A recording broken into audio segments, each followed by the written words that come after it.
So I saw this post from Bruce this morning in the Articulate community forums, and he was wondering how to create a Star Wars style effect for text. So I played around with it for a few minutes, and I think that this could be a decent start. This is just my PowerPoint file right here, and I'll go ahead and play the animation for you. You can see what this looks like. So you can see the text kind of moves, into the slide and then fades out. So let's take a look at how we would build this.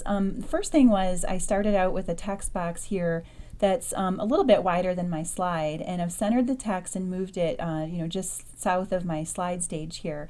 And I'm going to apply several attributes to it. So I'll select the text box, and the first thing I want to do is add that perspective that makes it look like it's kind of leaning backwards.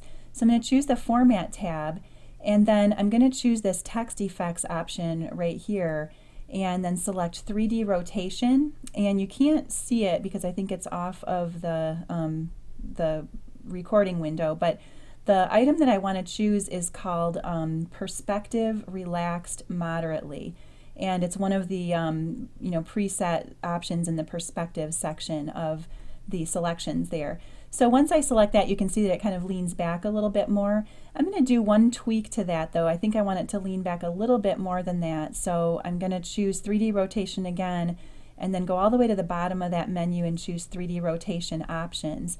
And here, with this 3D rotation item selected, what you can do is modify any of these settings that you want to. And I found that for the perspective, it seemed to look better if I upped this to about 100. And you can see down here that as I change that, it makes it lean back a little bit more. So we'll just go with that for now. 100 looks pretty decent. And then next is we need to apply a motion path so that this text moves upward on the slide.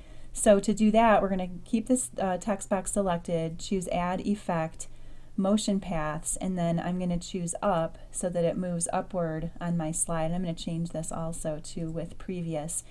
And the other thing I want to do here is make this last longer, otherwise it's going to really go flying up right onto the slide. So I'm going to stretch this to about, let's just go with, 8 seconds seems about right, 8.5.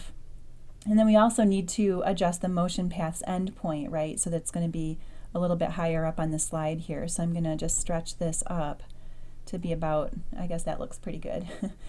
Okay, next thing we need to do is cause that text to kind of shrink a little bit as it moves upward. So the way that we can do that is apply this emphasis effect called Grow Shrink. So I'm going to come back here and select the text again.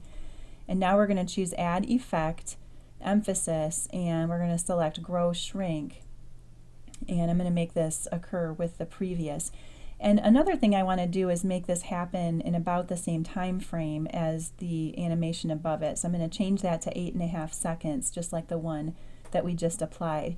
The other thing we need to change here is that right now the size is actually increasing. We don't want the text to get bigger, we want it to get smaller. So I'm going to change it to a custom size of about 30. I think that that's what I used before and it looked okay. So I'll go ahead and keep that, and we'll just see what this looks like. So there's my text coming onto the screen. That looks pretty good. The other thing that's going to help with the perspective here is to make the text kind of fade out as it gets further up on the slide. And to do that, the way I did it was I drew a shape over part of my slide and added a gradient fill to it to make it appear like the text was fading. So I'm going to choose Insert Shapes and then the Rectangle tool, and then I'll just draw it like this over top of my slide. I'm going to right click on it and then choose Format Shape, and I'm going to choose to apply a gradient fill. Now these are all filled in because I was practicing earlier, but what I used was a fill of white for stop 1, and I gave it a stop position of 50 and a transparency of 0. I also had a second stop where I had the stop position at 100 and the transparency at 77%. So that seemed to look pretty good. Oh, and we got to get rid of the line too. So let's do that. Format, Shape, and Line Color, No Line. Okay, let's go ahead and play that and see how that looks. So as it moves up on the slide, it kind of fades out as it gets towards the top. So not bad. It probably could be tweaked and improved a little bit, but it's a good start, to at least know that these are the things you want to play with. You want to adjust the 3D rotation, apply that motion path and the shrinking effect, and then do something to make the top part appear to fade out as the text gets smaller. So I hope that helps.